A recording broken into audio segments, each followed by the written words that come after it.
Hello বন্ধুরা, তোমরা কেমন আছো? বন্ধুরা ভালো আছো? ভালো থাকো। বন্ধুরা, আজকে আমি রান্না করব দই কাতলা। তো দই কাতলাটা আমি কিভাবে রান্না করি তোমরা আমার সঙ্গে থাকো। তেল দিয়ে দেব,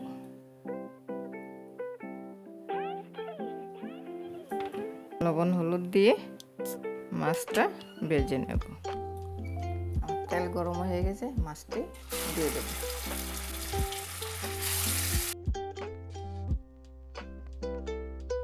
কাতলা দেওয়ার জন্য চারমগজ, আদা, কাজু বাদাম আর কিশমিশ এগুলি আমি এবার পেস্ট করে নেব। মাছ ভাজা হয়ে গেছে, এবার আমি মাছ উঠিয়ে নেব।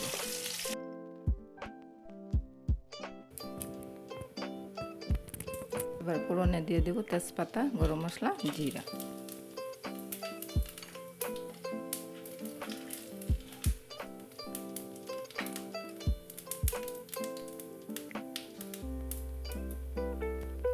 এবার দিয়ে দিব হলুদ গুঁড়ো, লঙ্কা গুঁড়ো, জিরা গুঁড়ো দিয়ে আমি একটা মশলা বানিয়ে। মশলা ভাজা হয়ে গেছে, এবার দিয়ে দিব কাজু বাদাম বাটা আর চারমগজ বাটা।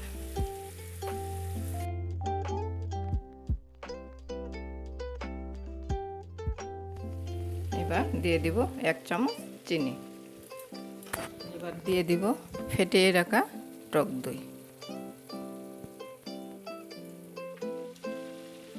এবার আমি মাছ দিয়ে দেব। দেখো আমার মশলা ভাজা হয়ে গেছে, এবার আমি মাছ দিয়ে দেব।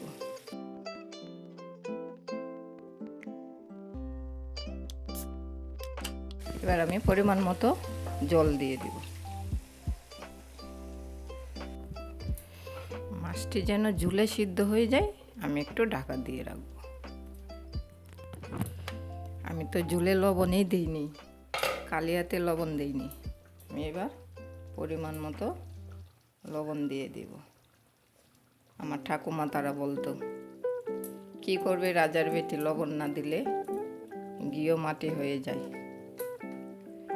এবার আমি কিছুটা সময় মাছ সিদ্ধ করে নেব।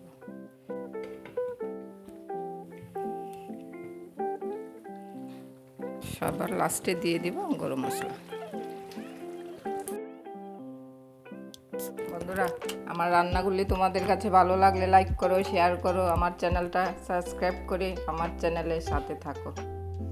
আজকের মতো টাটা।